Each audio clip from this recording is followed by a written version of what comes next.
कल इवनिंग में police station कंगन में इंफॉर्मेशन आई थी कि एक इंडिविजुअल जिसका नाम इजाज़ अहमद राथर है, वो कैनाल में डूब गया है।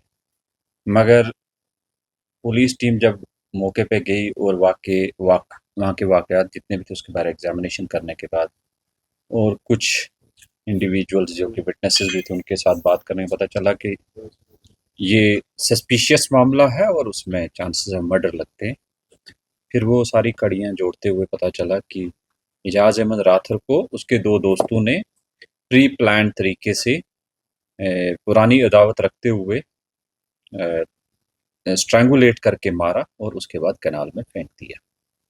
अब हमारे लिए चैलेंज था बॉडी रिट्रीव करना, तो हमने कैनाल को ड्रेन करवाने के बाद बॉडी सुबह मॉर्निंग में आफ्टर 13 टू 14 आवर्स रिकवर की और उसका एग्ज़ामिनेशन भी करवाया गया। मौके का एग्ज़ामिनेशन भी वही दिखाता है कि उसको स्ट्रैंगुलेट किया गया। ये सीक्वेंस ऑफ थिंग्स ऐसे रहा कि 2.5 महीने पहले एक न्याजुल हक जो है उसका दोस्त और मतीन और ये इंडिविजुअल वहाँ क्रिकेट खेलते थे, वहाँ लड़ाई झगड़ा हुआ था, एक दूसरे को किक भी मारी थी इसने, न्याजुल हक ने।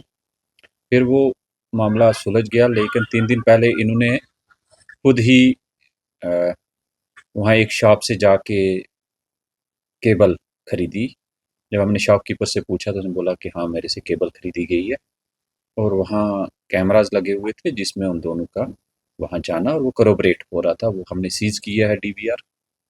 साथ में जिस गाड़ी में लेके गए थे वो गाड़ी भी रिकवर हुई, उसको भी सीज किया गया और जिस केबल से इनको गाड़ी में ही रख के इसको स्ट्रैंगुलेट किया था वो भी केबल रिकवर हुई है और दोनों अक्यूज को अरेस्ट किया गया। उन्होंने डिस्क्लोज भी किया, डिस्क्लोजर पर रिकवरीज भी हुई है और जो फोर्थ इनका दोस्त था, जो डिसीज का दोस्त था जिसको लास्ट में मिनट पे साथ में लिया गया था, वो भी डिसीज के कहने पे, बट वो ओरिजिनल प्लान का पार्ट नहीं था, तो उस he is I witness, prime witness और वो वहाँ से मौके से जब उसका पीछा किया गया वो भाग निकला और वो काफ़ी उसे हौसला लाठी देकर अब स्टेबलाइज करके फैमिली के साथ मिलके हम उसको कोर्ट में प्रोड्यूस कर रहे हैं फॉर रिकॉर्डिंग स्टेटमेंट और साथ में जो रिकवरीज भी हैं वो साइंटिफिक ऑफिसर्स के द्वारा करवाई गई। अब एफएसएल का एग्जामिनेशन करवाया गया गाड़ी का, साथ में मेडिकल अथॉरिटीज़ को रिक्वेस्ट करके बोर्ड कॉन्स्टिट्यूट करवा के हमने उसका पोस्टमार्टम करवाया, फैमिली के हवाले किया गया। इसमें एफआईआर नंबर 64 2025 पुलिस स्टेशन कंगन में रजिस्टर की गई है।